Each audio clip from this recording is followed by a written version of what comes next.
Aristocracy, Evelina Thorne had decided, was little more than well-dressed bankruptcy. She stood near a marble column in the Duchess of Abernathy's ballroom, the oppressive heat of 100 bodies and 1,000 candles pressing in on her. The air, thick with the scents of wilting roses and expensive, citrus-laced cologne, felt heavy in her lungs. Around her, silks rustled and jewels glittered, a shimmering, chattering sea of people who had been born to this, who navigated its treacherous currents with an ease she could only feign. Her own gown, a deep sapphire silk, was the finest her father's money could buy, yet it felt like armor, heavy and foreign against her skin. It was a costume, and she was an actress playing a part she had not auditioned for. Just 6 months ago, her father had been alive, his booming laughter and shrewd eyes a shield against this very world. He had bought their baronetcy, a fact the pedigreed whispers never let them forget. He saw it as an investment, a key to unlock doors for her. Now, he was gone, and Evelina was left holding the key to a house whose foundations were crumbling. Across the room, she saw him. Lord Fenton, the man who had sworn his love to her under a summer moon, now stood beside Lady Annabel Crestwood, his hand possessively on her arm. He had been her fiancé. His letters, filled with saccharine poetry, were still tied with a ribbon in a box in her dressing room. When her father died, and the true, precarious state of their new money fortune became London's favorite gossip, Fenton's ardor had cooled with astonishing speed. The engagement was broken with a terse, cold note delivered by a footman. He had discarded her like a poor investment, and now he wouldn't even meet her eye. The humiliation was a physical thing, a shard of ice lodged beneath her ribs. But sorrow was a luxury she could not afford. Pity was a currency with no value. What she needed was security. Her father's shipping company, the source of their wealth, was teetering. A key contract was up for renewal, and rivals were circling like sharks. She needed a powerful ally, a name so unimpeachable it would silence the gossip and steady the nerves of her business partners. Which brought her to him. Duke Alaric Beaumont. He stood alone near the French doors leading to the terrace, a figure of stark, imposing stillness in the swirling chaos of the ball. He was not handsome in the pretty way of men like Fenton. His features were stark, carved from granite, his expression a mask of cold boredom. He held a glass of brandy, his knuckles white. Power radiated from him, an almost tangible force. His title was one of the oldest in the kingdom. His name was a fortress. He was also, if the rumors were to be believed, on the verge of ruin. The Beaumont legacy, hundreds of years old, was a magnificent, decaying house built on a foundation of sand. Generations of profligate dukes had bled the estate dry. Alaric, the current duke, was said to be a man of iron will, desperately trying to hold the crumbling walls together. He was proud. He was powerful. And he was poor. He was her only chance. Taking a breath that did little to calm the frantic ticking of her heart, Evelina began to move through the crowd. Each step was a calculated act of will. She was not a blushing debutante seeking a dance, she was a general marching onto a battlefield. She ignored the curious stares and the sudden hush in a nearby conversation as she passed. Her focus was entirely on the dark, unmoving figure by the door. She stopped a respectable distance from him, waiting for him to acknowledge her. He did not. His gaze was fixed on some point over the heads of the dancers, his jaw tight. Clear's throat. "Your Grace," she said, her voice lower and steadier than she felt. He turned his head slowly, his eyes, a startling, pale gray, like a winter sky, sweeping over her. It was not a glance of assessment, but of dismissal. He took in her expensive gown, the careful arrangement of her hair, and his lip curled with the barest hint of a sneer. He knew precisely who she was, the merchant's daughter, the upstart with a purchased title. "Miss Thorne," he acknowledged, his voice a low rumble, as cold as his eyes. "Forgive my forwardness, Your Grace," she began, keeping her tone even and businesslike. "I had hoped for a brief word. It is a matter of business, which I believe may be of mutual interest." A flicker of something, annoyance, perhaps, crossed his face. "A ballroom is hardly the place for business, madam. And I cannot imagine what mutual interest we could possibly share." The public nature of his tone was a slap. He was not merely dismissing her, he was performing his dismissal for the benefit of anyone who might be watching. And everyone was watching. "It concerns shipping," she pressed on, refusing to be cowed. "And the import tariffs. My father's company holds significant influence at the ports, an influence that could be beneficial. His eyes narrowed. For a moment, she thought she had piqued his interest. She had heard his estates produced wool, and that transport costs were crippling him. But then the contempt returned, colder and sharper than before. Beneficial, he repeated, the word dripping with scorn. You come here, to this house, dressed in the spoils of trade, and you offer me benefits. You people are all the same. He took a deliberate step closer, his height casting her in shadow. You circle fortunes older and better than your own like vultures. You see a name, a legacy, and you think you can buy a piece of it, attach your grubby, commercial interests to it as if that will somehow wash them clean. The air left her lungs. The insult was so direct, so brutal, it was like a physical blow. The whispers around them grew louder. She could feel the stares, hot and sharp as needles. Your Grace, you misunderstand. I understand perfectly, he cut in, his voice dropping to a lethal whisper that was somehow more carrying than a shout. You are your father's daughter. A shopkeeper in silk. You believe everything has a price. Let me assure you, Miss Thorne, my name, my legacy, is not for sale. Not to you. Not to anyone. Now, if you will excuse me, your presence is beginning to sour my brandy. He turned his back on her, a gesture of such profound and utter contempt that it stole her breath. The silence that followed was deafening. Then, a titter of laughter from across the room, where Lady Beatrice was now smirking behind her fan. Fenton looked away, a faint flush of what might have been shame, or merely discomfort, on his cheeks. For a single, blinding second, Evelina felt the sting of tears.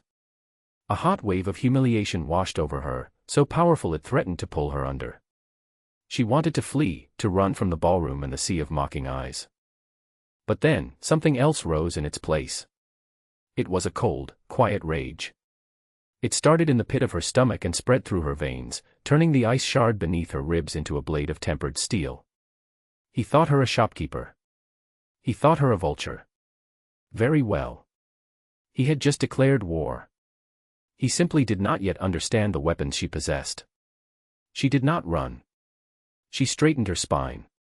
With deliberate, unhurried grace, she turned. She did not look at him again. Instead, she walked directly toward the Duchess of Abernathy, the epicenter of this glittering, cruel world. As she passed the spot where Alaric Beaumont still stood with his back to her, she paused. Without looking at him, she executed a slow, deep, impeccably formal curtsy to the empty space beside him. It was an act of such pointed, sarcastic deference that a few nearby guests gasped. Your Grace, she said softly, to the air. Thank you for your invaluable clarification. Then she rose, her head held high, and continued her controlled, dignified exit from the ballroom, leaving the Duke of Beaumont standing in a wake of stunned silence. He had wounded her, yes. But in doing so, he had handed her a purpose. He had shown her the enemy. And Evelina Thorne, daughter of a man who had built an empire from nothing, knew exactly what to do with an enemy. The carriage ride home was a blur of rattling cobblestones and the damp, cloying scent of wet wool. Evelina stared out at the gaslit streets of London, but she did not see them. She saw only the Duke of Beaumont's face, the glacial contempt in his eyes, the curl of his lip as he'd uttered the words, shopkeeper in silk. She did not weep. The heat of her anger had burned away the tears, leaving behind a hard, clear certainty. He saw her as a transaction, a grubby calculation of profit and loss. He would learn, to his great cost, that she was a master of the art. Upon arriving at her family's townhouse, a residence far too grand for their current means, another of her father's optimistic investments, she did not go to her bedchamber. Instead, she went to his study. The room was the heart of her father's empire, and now, her sanctuary. It smelled of ink, stale tobacco, and old leather. It was a scent she found more comforting than any perfume. She lit a single lamp, the golden light pushing back the oppressive shadows. The room was dominated by a massive oak desk, its surface still bearing the faint scratches and ink stains of her father's tireless work. On the far wall stood shelves groaning under the weight of ledger books, bound in dark, worn leather. They were the history of her family, a story told not in words, but in numbers. For hours, she worked. This was her true ballroom, the rustle of paper her music. She had long since taken over the management of the family finances, a secret she and her father had shared. While other young women of her station practiced watercolors and embroidery, Evelina had learned to read a balance sheet. She understood the intricate dance of credit, debt, and assets better than any man Alaric Beaumont would ever deign to speak to. Her father had been a meticulous record-keeper. He had also been a man who understood that information was the most valuable commodity of all. Tucked away in a private journal, she found what she was looking for, notes on the financial standings of half the peerage. It was gossip, but gossip with figures and dates. Her father had considered lending to the Duke of Beaumont a year ago but had deemed the man's pride a liability too great to underwrite. The man would rather starve in a palace than admit he needs a loaf of bread from a baker, her father had written. The journal entry listed the Duke's primary creditor, a ruthless moneylender named Silas Croft. Following a hunch, Evelina pulled the corresponding ledgers from the shipping company. Her father had done business with Croft. Unsavory business, perhaps, but profitable. She cross-referenced dates, shipments, and payments. A pattern emerged. Croft was overextended. A recent venture in the East Indies had failed spectacularly, and he was desperate for capital. Her plan formed, not in a flash of inspiration but with the cold, clicking precision of an abacus. It was audacious. It was terrifying. It was perfect. The next morning, she did not send a solicitor. She went herself. Silas Croft's office was in a grim, narrow building near the docks, a world away from the glittering mansions of Mayfair. The air hung thick with the smell of river mud and coal smoke. Croft was a small, rodent-like man with eyes that missed nothing. He was surprised to see her, but his surprise quickly turned to shrewd calculation when she stated her purpose. She wanted to buy the Duke of Beaumont's debt. All of it. Croft laughed, a dry, rattling sound. And what would a little lady like you want with a debt like that? The Duke's a proud one. He won't be pleasant about it. My reasons are my own, Evelina said, her voice betraying no emotion. She placed a bank draft on his desk. I am aware of your recent losses in the spice trade. You need liquidity. I am offering it. This is a generous figure, well above the debt's current market value, but my offer is only valid for the next 10 minutes. She had learned the art of negotiation at her father's knee. Never show your need. Always have an exit. Croft's eyes darted from her face to the draft and back again. He saw no fear, no hesitation. He saw only a woman who knew exactly what she was doing. He saw profit.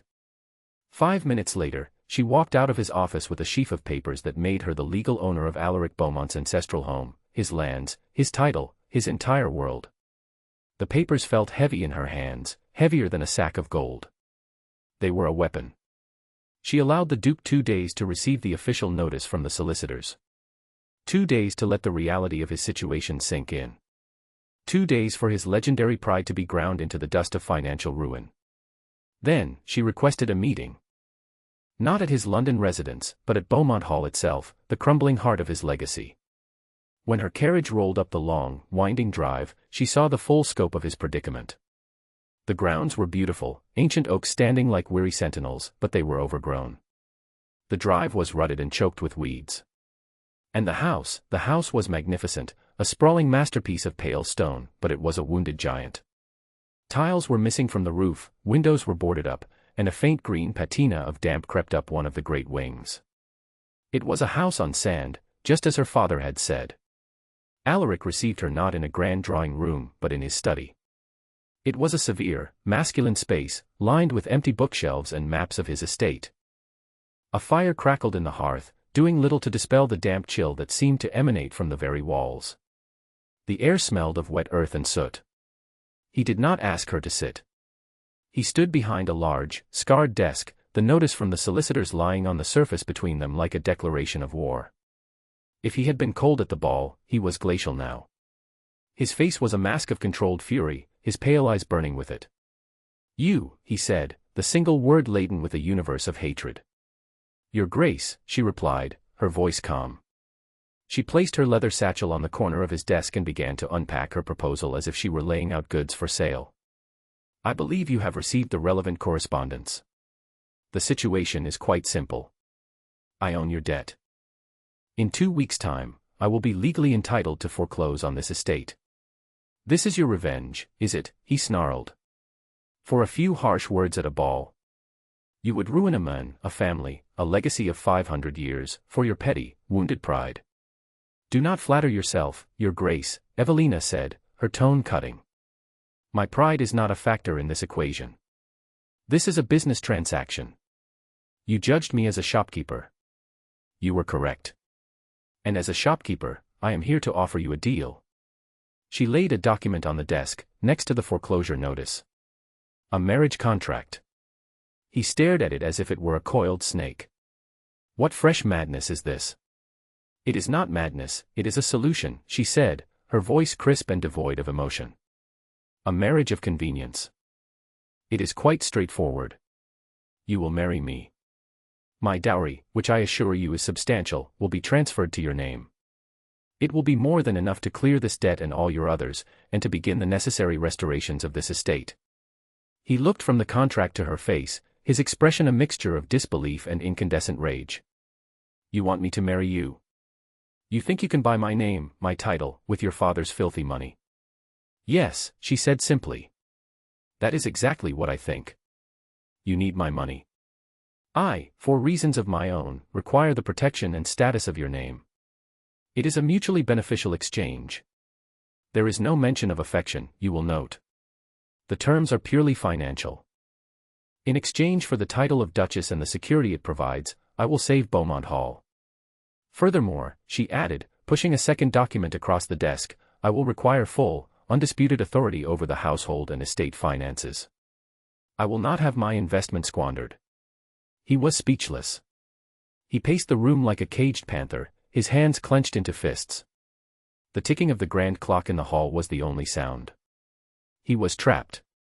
She had built the cage herself, bar by invisible bar, and he had walked right into it. His pride, his legacy, his duty to the tenants who depended on him, all of it was at war with the visceral revulsion he felt at her proposal. This is monstrous, he finally bit out. It is practical, she countered. You have no other options. Your creditors are circling. Your political rivals are sharpening their knives. In 2 weeks, you will be Alaric Beaumont, the landless duke. A historical footnote. Or, you can be the Duke of Beaumont, husband to a very wealthy duchess, and master of a restored and solvent estate. The choice, Your Grace, is yours. She watched him, her heart hammering against her ribs, but her expression remained a mask of cool indifference. She was gambling everything on his pride in his legacy, which she knew must be stronger than his pride in himself. He stopped pacing and stood before the window, staring out at the decaying beauty of his lands.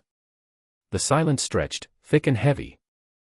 When he finally turned back to her, the fire in his eyes had been banked, replaced by something cold and dead. Draft the announcement, he said, his voice a hollow rasp. We shall be married at the end of the week. In private. But know this, madam. You may buy my name, but you will have nothing else of me. You will be my wife in name only. A stranger in my house. I would expect nothing less, Evelina replied, gathering her papers. Her victory felt like ashes in her mouth. I will see you at the altar, Your Grace. She walked out of the study and into the cold, cavernous hall of her new home. The forced proximity she had engineered felt less like a strategic advantage and more like a life sentence. They were to be bound together, two enemies sharing a single, gilded cage. The air in Beaumont Hall was already thick with the chill of their silent war. The wedding was a frigid, perfunctory affair. It took place in the estate's private chapel, a small, stone building that smelled of damp and disuse. The only attendees were Evelina's nervous, twittering aunt and Alaric's grim-faced solicitor. Evelina wore a simple traveling dress of deep gray wool. Alaric wore a black coat and an expression of profound loathing. Their vows were exchanged in clipped, resentful tones. When he placed the ring on her finger, his skin was cold, the brief touch as impersonal as a transaction over a counter. The heavy gold band felt less like a symbol of union and more like a manacle. There was no kiss. As soon as the vicar pronounced them man and wife, Alaric turned and strode from the chapel without a word, leaving her standing alone in the echoing silence. She was now the Duchess of Beaumont. The title felt like a shroud. Her first act as Duchess was not to inspect the drawing rooms or plan a ball. It was to claim the estate office as her own. The room was adjacent to Alaric's study, a small, dusty space that had been used for storage. She had the furniture cleared, the windows washed, and her father's ledgers brought in from London. It became her command post. The first week was a silent battle of wills. They lived in the same house but in separate orbits. They took their meals separately, he in the cavernous dining hall, she on a tray in her office. They passed in the corridors like ghosts, their gazes sliding past one another, their presence marked only by the sudden tensing of the air. The staff, accustomed to the Duke's cold remoteness, were now caught between two opposing poles of ice, their confusion and fear palpable. Evelina ignored it all. She threw herself into her work with a ferocity born of desperation. The estate's books were a disaster, a testament to decades of neglect and mismanagement. The steward, a man named Finch, was either a fool or a thief. Evelina suspected both. His ledgers were a work of fiction, numbers massaged to hide shortfalls and skimmed profits. On her third day, she summoned him to her office. Finch, a portly man with shifting, evasive eyes, entered with a swagger, clearly viewing her as a temporary inconvenience. "Your Grace," he said, with a bow that was more insolent than respectful. Evelina did not invite him to sit. She gestured to the ledger open on her desk. "Mr. Finch, I have been reviewing your accounting for the winter grain sales. Can you explain to me why the price per bushel recorded here is 20% below the market average for that quarter?" Finch sputtered, his face turning a blotchy red. "A poor harvest, Your Grace. We had to sell at a discount." "Indeed," Evelina said, her voice dangerously soft. She slid a second document across the desk, a copy of the bill of sale she had acquired that morning from the grain merchant in the village. "Because the merchant's records show that he paid the full market price. The price he recorded. The 20% discrepancy appears to have vanished somewhere between the market and this ledger." "Vanished, I suspect, into your pocket." The man's bravado evaporated. He began to stammer excuses, but Evelina cut him off. "You are dismissed, Mr. Finch. Your belongings will be packed. Be gone from this estate by nightfall." He stared at her, aghast. "You can't, the Duke would never." "The Duke has given me full authority over these matters," she said, her voice like flint. "I can. And I have. Now get out." The news of Finch's dismissal spread through the estate like wildfire. It was a clear, unequivocal statement: there was a new power at Beaumont Hall, and it was not to be trifled with. From his study next door, Alaric heard the entire exchange. He had been expecting her to play at being a lady, to redecorate the faded drawing rooms and order new gowns. He had not expected this. He had not expected her to wield her authority with the swift, impersonal precision of a surgeon's blade. He sat at his desk, staring at the wall that separated them, a strange, unwelcome feeling stirring within him. It was not respect. Not yet. It was a grudging acknowledgement of her competence. He still despised what she was, what she represented. But he could not deny that she was formidable. In the weeks that followed, Evelina's campaign of restoration continued. She spent her days not in the house, but out on the land. Dressed in sturdy boots and a plain woolen cloak, she inspected the tenant farms, her keen eye missing nothing. She spoke with the farmers, not with the condescension of a duchess, but with the practical curiosity of a businesswoman. She asked about crop yields, soil conditions, and the state of their equipment. She listened. She found leaking roofs on cottages, fences in disrepair, and a mill whose water wheel was desperately in need of repair. These were not matters for a distant steward, these were investments. A dry cottage meant a healthy tenant. A sturdy fence meant protected livestock. A functional mill meant grain could be processed on site, saving enormous costs. She began authorizing the repairs, paying the local craftsmen from her own accounts. She renegotiated the estate's contracts for timber and wool, her sharp mind cutting through the complacent, disadvantageous terms that had been in place for years. She was a whirlwind of quiet, relentless efficiency. Alaric watched her from a distance. He saw her from his study window, a small, determined figure striding across a muddy field to speak with a shepherd. He saw her in the evenings, the solitary light of her lamp burning in the office long after the rest of the house was dark. He told himself it was merely self-interest, that she was protecting her investment. But he had seen other wealthy women. They did not tramp through muddy fields or spend their nights hunched over account books. They bought new carriages and planned parties. One evening, a late autumn chill had settled deep into the bones of the house. A fire roared in the library, but the room's vastness seemed to swallow the heat. Alaric was there, wrestling with a stack of legal documents pertaining to a long-standing border dispute with a neighboring landowner. The work was tedious, the language archaic and convoluted. The library door opened, and Evelina entered. She was holding a ledger and looked as surprised to see him as he was to see her. For a moment, they simply stared at each other in the flickering firelight. It was the first time they had been voluntarily in the same room since their wedding day. She hesitated, as if to leave, but then seemed to think better of it. Without a word, she moved to a table on the far side of the room, lit a lamp, and sat down to work. The silence returned, but it was different now. It was a shared silence, punctuated by the crackle of the fire and the soft scratch of her pen. An hour passed. Alaric rubbed his eyes, frustrated by a particularly dense passage of legal text. Finch was not only a thief, he said suddenly, the words emerging before he had consciously decided to speak them. He was an illiterate fool. He paid the solicitors for this document, and it benefits Lord Ashworth more than it does this estate. Across the room, Evelina's pen stopped moving. She looked up, her expression unreadable in the dim light. He was a symptom, she replied, her voice quiet. Not the disease. The disease was neglect. Her assessment was so blunt, so accurate, that it left him with no reply. It was exactly what he had thought himself for years. He found himself saying, the man I dismissed before him was worse. My father hired him, he did not know why he was telling her this. It felt like an admission of a weakness that spanned generations.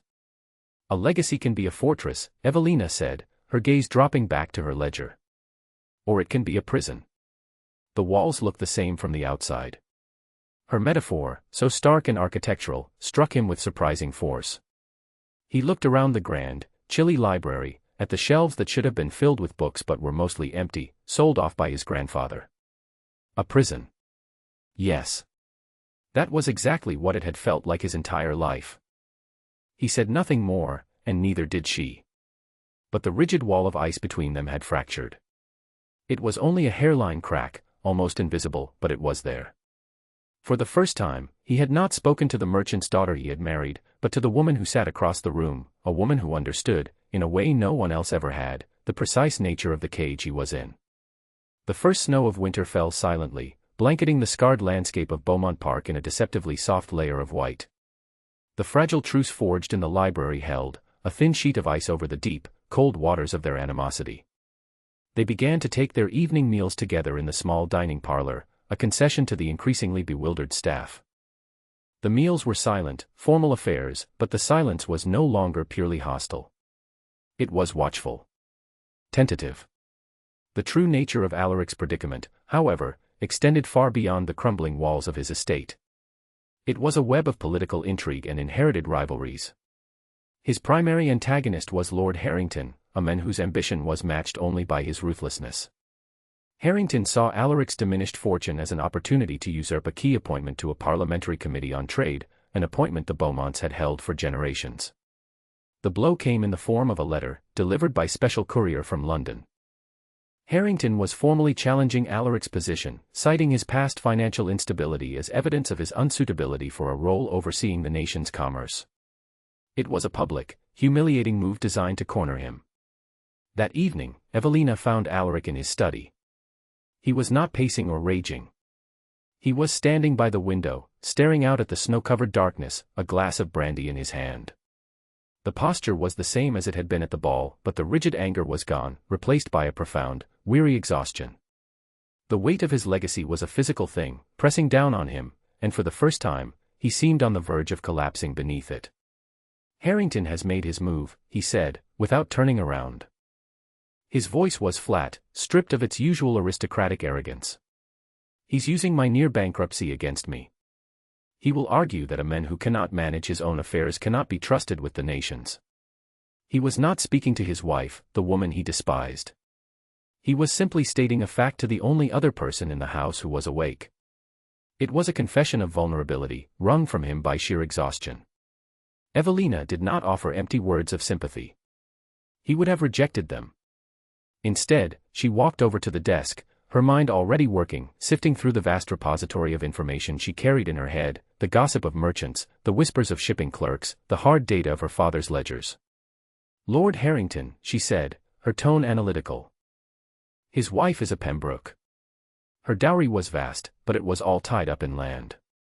The Harrington fortune comes from his mills in the north. Alaric turned from the window, a flicker of surprise in his eyes. What of it? His mills produce woolen cloth, she continued, her thoughts connecting with swift, logistical precision.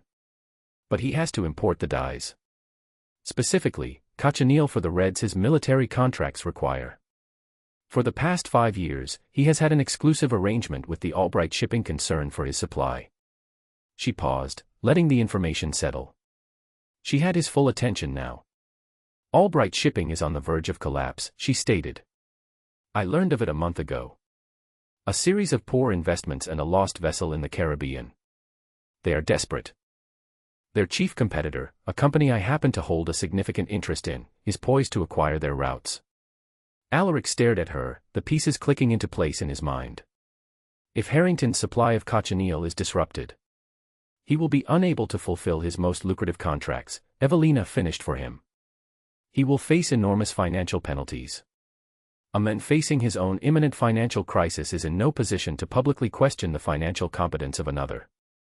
It was a brilliant, ruthless strategy. A financial counterattack so precise it was like a stiletto blade aimed at his rival's weakest point.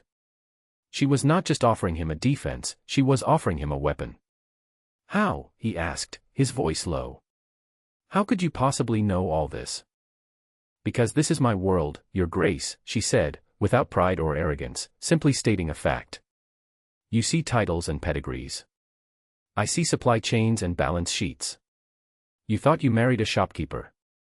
Perhaps it is time you started to appreciate the value of the shop. The dynamic between them shifted, irrevocably.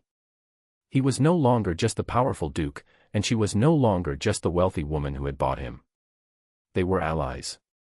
Their alliance was tested a week later in a far more physical arena. An ice storm swept down from the north, a rare and vicious squall that coated every tree branch and stone wall in a thick, glittering sheath of ice. The weight was too much for one of the ancient oaks that lined the riverbank. With a groan that echoed across the valley, it fell, crashing directly into the sluice gate that controlled the flow of water to the lower tenant farms, threatening a catastrophic flood as the ice began to melt. Word reached the house just after dawn. There was no time to send for engineers from the city. Alaric, without a moment's hesitation, pulled on his heaviest boots and coat. He expected to go alone, to rally the tenants. But when he reached the hall, Evelina was there, already dressed in a man's oilskin cloak over her practical woolen dress, her face pale but determined.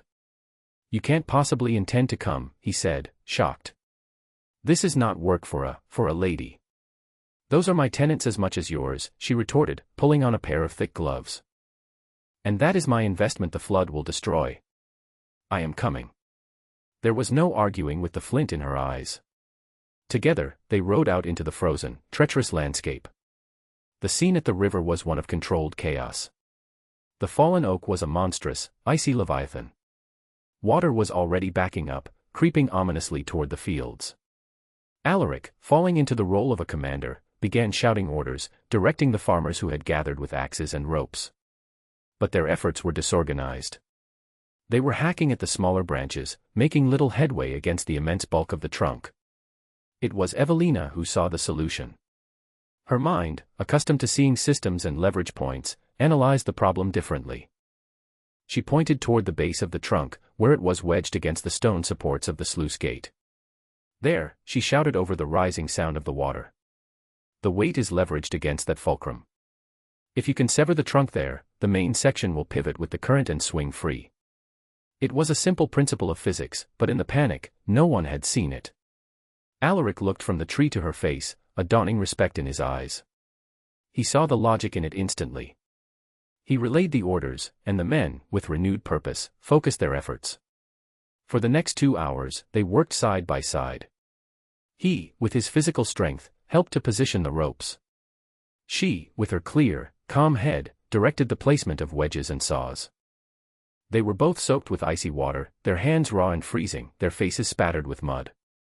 The fine veneer of aristocracy and commerce was stripped away, leaving only two people fighting a common enemy. Finally, with a great, groaning crack, the massive trunk severed. The main body of the tree pivoted in the current, just as Evelina had predicted, and swung downstream, freeing the sluice gate. A cheer went up from the exhausted tenants. As they walked back toward the house, shivering and utterly spent, the adrenaline began to fade. Evelina, her legs numb with cold, stumbled on a patch of slick ice. Before she could fall, Alaric's arm shot out, his hand closing around her upper arm, steadying her. His grip was strong, firm. It was not the cold, formal touch of their wedding day. This was solid. Protective. Real. "Careful," he said, his voice rough with exhaustion. He did not let go immediately. For a long moment, they stood there, the biting chill of the winter air a stark contrast to the sudden warmth of his hand on her arm. Later that day, after they had both changed into dry clothes, they met in the library. The fire was roaring, and a servant had brought hot, spiced wine. They drank in silence, the shared ordeal hanging in the air between them. Evelina noticed a dark smudge of mud high on his cheekbone, missed in his hasty wash. Without thinking, driven by an impulse she did not understand, she reached out. Her fingers, soft against the rough texture of his skin, gently wiped the smudge away. He froze. Her hand lingered for a second, the simple, domestic gesture feeling shockingly intimate. His pale gray eyes, usually so cold, were dark and intense as they met hers. The air between them crackled with a new, unspoken tension. It was no longer the tension of a battle, but the quivering, delicate tension of a truce on the verge of becoming something else entirely. She pulled her hand back as if burned, her heart hammering in her chest. The protective touch by the river had been an accident of circumstance. This was a choice. And it had changed everything. Months passed. The alliance forged in crisis solidified into a quiet, effective partnership. Evelina's financial counterattack against Lord Harrington had worked flawlessly. Faced with the sudden and catastrophic disruption to his supply chain, Harrington had been forced into a humiliating retreat, withdrawing his challenge to Alaric's parliamentary seat. The victory was silent, but absolute. At Beaumont Hall, the transformation was visible. The roof was repaired, the windows reglazed. The sound of hammers and saws was replaced by the hum of a well-run estate. Evelina's investments were bearing fruit. The mill was operational, the tenant farms were more productive than they had been in a generation, and the ledgers, for the first time in a century, showed a healthy profit. The house on sand was being rebuilt on a foundation of solid stone. But their success had created a new problem: gossip. The Ton was aflame with rumors. The impoverished duke and the merchant's daughter he had been forced to marry were now, improbably, a success. Their isolation fueled speculation. To quell the whispers and cement their status as a unified power, a grand gesture was needed. "We will host a ball," Alaric announced one evening. "Here." At the end of the season. Evelina looked up from the estate plans she was reviewing. "A ball? Are you certain?" "The expense." "The expense is a necessary investment," he countered, echoing her own language. "We must show them. Not the decaying ruin they remember, but a thriving house. Not two enemies in a cage, but a duke and his duchess." His eyes met hers, and there was a new understanding in them. A partnership. And so, preparations began. Beaumont Hall was polished and scrubbed until it gleamed. The grand ballroom, its faded tapestries cleaned and its crystal chandeliers sparkling, was opened for the first time in 20 years. Invitations were sent, and to their surprise, nearly all were accepted. The world was curious to see the resurrection of the House of Beaumont. On the night of the ball, Evelina stood before the mirror in her bedchamber. The woman who stared back was a stranger. She wore a gown of deep emerald velvet, the color of the newly healthy forests on the estate. Around her throat was a formidable diamond necklace from the Beaumont vaults, its stones cold and heavy against her skin. It felt like a crown, a symbol of a role she had seized rather than inherited. Alaric came to her door. He was dressed in formal black, the severe lines of his coat emphasizing his height and the breadth of his shoulders. He looked every inch the powerful duke, but when his eyes met hers in the mirror, the cold arrogance was gone. In its place was a quiet, profound admiration. "It is time," he said, his voice a low murmur. He held out his arm. Placing her hand on his sleeve, she felt the solid muscle beneath the fine wool. It was no longer the arm of an enemy, but of an ally. Together, they descended the grand staircase to greet their guests. The ballroom was even more crowded and overwrought than the one where he had humiliated her. The air was thick with the same sense of perfume and wax, the same sound of rustling silk and forced laughter. But this time, Evelina was not on the periphery. She was at the center, the Duchess of Beaumont, standing beside her duke. They were a fortress, and the gossips were mere waves breaking against their stone walls. She saw Lord Fenton, looking lost and insignificant in the crowd. She saw other faces, those who had smirked at her humiliation. They now offered fawning smiles and deep bows. The irony was not lost on her. But not everyone was so easily cowed. Lady Beatrice, her beauty as sharp and cold as ever, had watched Evelina's ascent with a venomous jealousy. She saw Evelina's success not as a victory to be respected, but as a personal affront. She chose her moment carefully, cornering Evelina near the refreshment table while Alaric was engaged in a conversation with a cabinet minister. "My dear Duchess," Beatrice began, her voice dripping with false sweetness. "One must congratulate you. You have done wonders with this old place. It is amazing what a great deal of trade can accomplish." The insult was clear, a direct echo of Alaric's own words months ago. Before Evelina could formulate a reply, they were joined by Sir Reginald Plymstock, a man whose paltry title and large debts made him a perpetual sycophant to wealthier families like Beatrice's. Eager to curry favor, he joined the attack. Indeed, Sir Reginald boomed, his voice loud enough to draw the attention of those nearby. Quite the transformation. Who would have thought a bit of shopkeeper's blood could be so restorative? "Tell me, your grace," he said, his tone turning deliberately insolent, "what is the going rate for a dukedom these days? I might have my own daughter inquire." The music seemed to falter. A pocket of silence spread out from them like a ripple in a pond. Faces turned. Smirks appeared. It was happening all over again. The public shaming, the condescending cruelty. But this time, she was not alone. Alaric had heard. He did not rush over. He moved with a deliberate, lethal calm that was far more terrifying than any display of rage. The crowd parted for him as if he were the physical embodiment of a winter storm. He came to stand beside Evelina, his body a solid, protective shield. He did not look at Beatrice. His pale, cold eyes were fixed solely on Sir Reginald. He placed a hand on the small of Evelina's back, a simple, possessive gesture of ownership and support that was unmistakable. "Sir Reginald," Alaric said, his voice quiet but carrying with chilling clarity in the sudden hush. "You ask about the value of my wife's blood. Let me enlighten you." He paused, letting the entire room hang on his words. "I have found that a single drop of her shopkeeper's blood contains more integrity, more intelligence, and more honor than every drop that flows in your entire sycophantic body." A collective gasp went through the room. Sir Reginald's face turned the color of spoiled milk. Alaric was not finished. His voice remained level, but it was edged with steel. "This woman, whom you so casually insult, came to a house in ruins and, with her brilliance, rebuilt it. She managed accounts that would have baffled you, negotiated contracts that would have terrified you, and saved the livelihoods of 200 souls who depend on this estate. She did this while men like you, Sir Reginald, do nothing more than leech from the reputations of your betters and offer insults you are too cowardly to defend." He took a small step forward, and Sir Reginald flinched back. "So, to answer your question," Alaric concluded, his voice dropping to a near whisper, "the price of this dukedom, as you put it, was a debt I could never have repaid without her. But she is not my creditor. She is my Duchess. And you will address her as such. An insult to my wife is an insult to the House of Beaumont. It is an insult I will not tolerate. Do I make myself clear?" The silence was absolute. Sir Reginald, his face a mask of sweat and terror, could only manage a jerky, pathetic nod. "Good," Alaric said softly.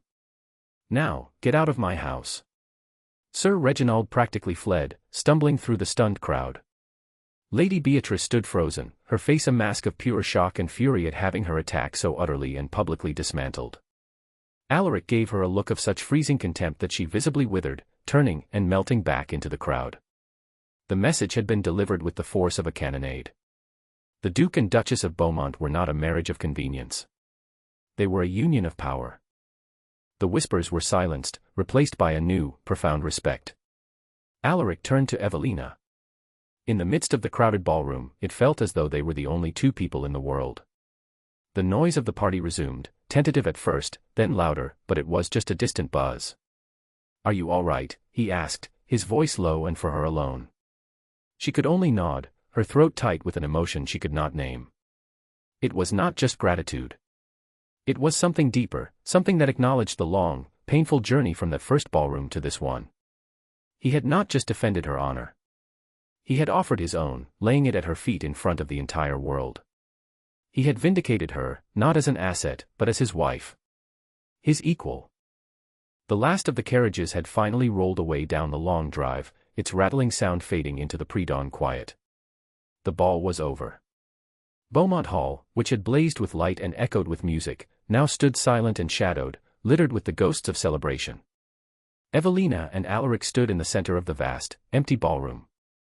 They were both exhausted, the adrenaline of the confrontation having given way to a deep, bone-weary fatigue.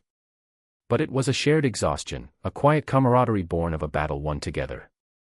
The silence between them was no longer tense or awkward. It was full, peaceful, laden with all the things that had been said and, more importantly, all the things that had been left unsaid. Without a word, he offered her his arm, and they began the slow walk up the grand staircase toward their private apartments. Their footsteps echoed in the cavernous space.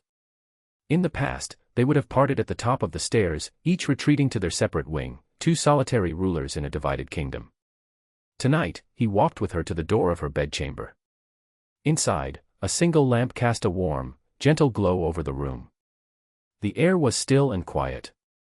Evelina moved to her dressing table, her fingers fumbling with the clasp of the heavy Beaumont diamond necklace.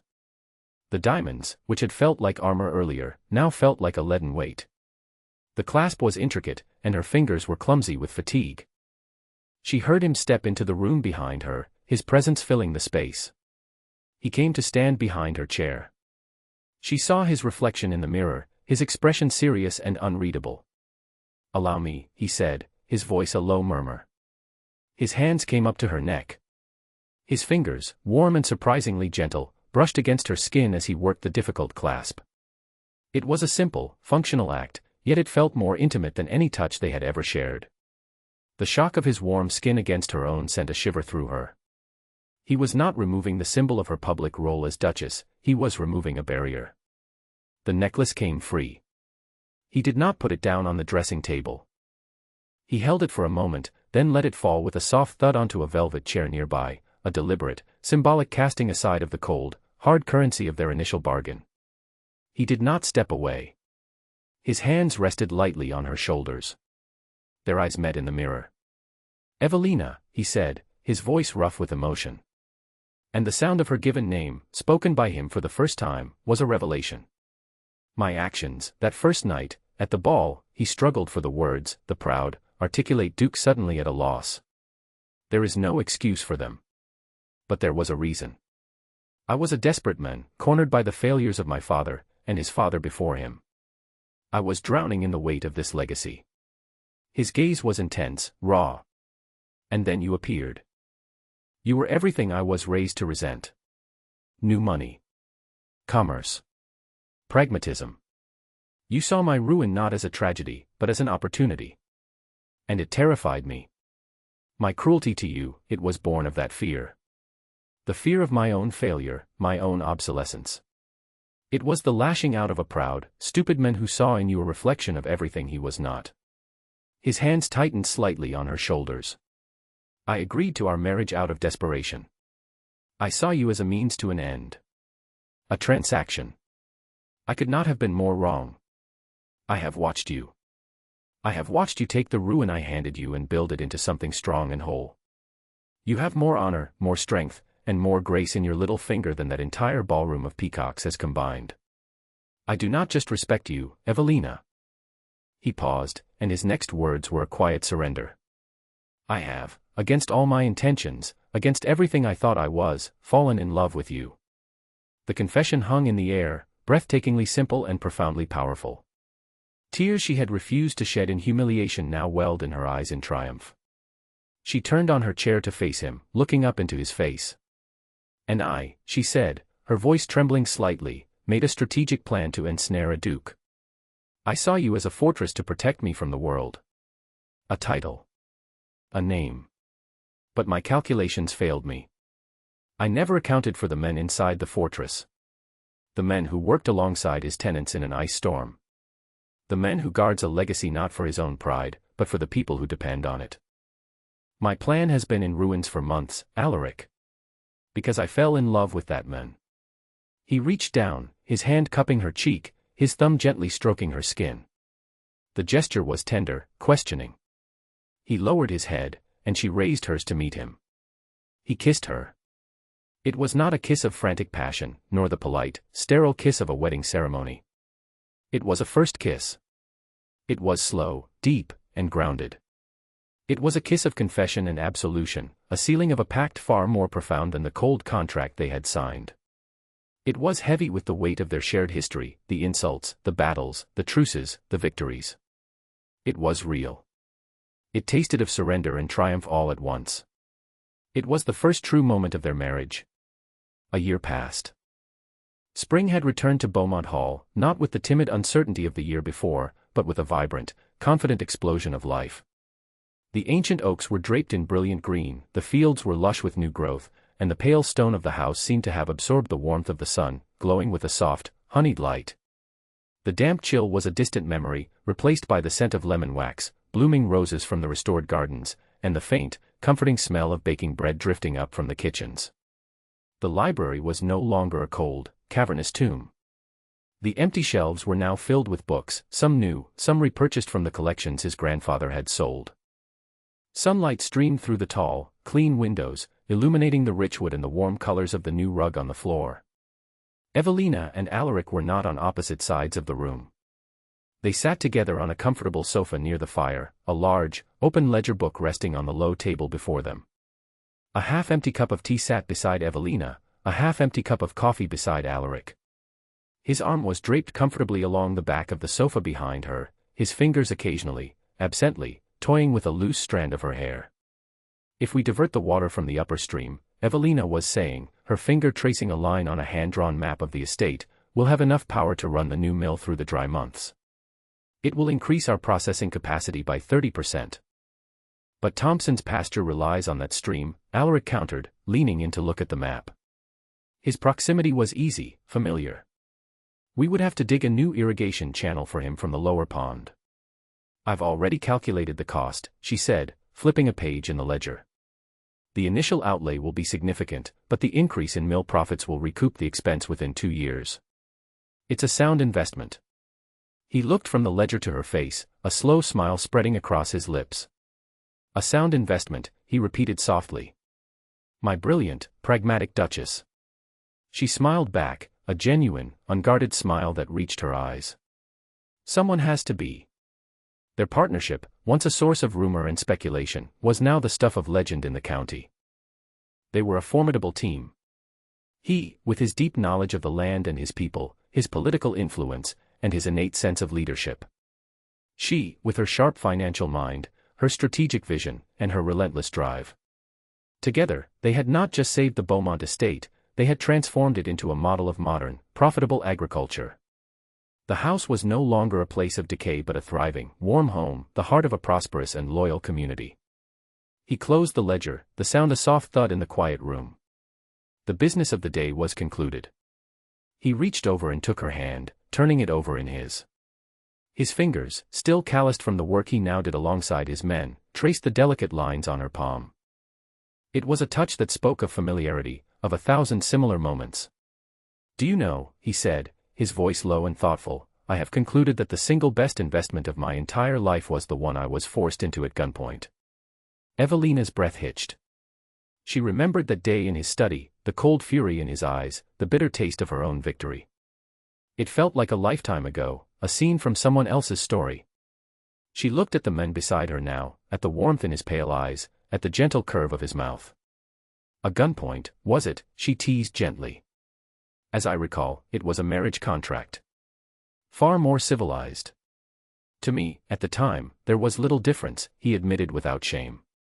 He lifted her hand to his lips and pressed a soft kiss to her knuckles. Thank you.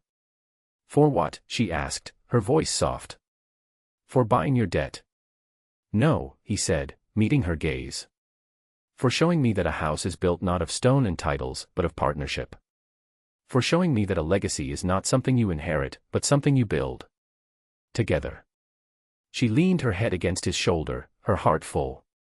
The ghosts of the past, the humiliation, the anger, the loneliness, were finally laid to rest.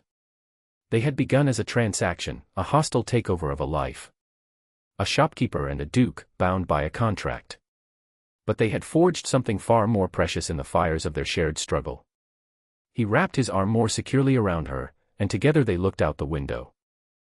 They watched as a flock of sheep, their wool thick and valuable, were driven across a distant field by a shepherd whose cottage now had a sound roof. They saw the glint of the sun on the river that now powered their mill. They saw the lands, their lands, flourishing under their joint care. It was a kingdom not of commerce or of aristocracy, but of love. A love built on a foundation of mutual respect, a partnership in every sense of the word. And it was just the beginning.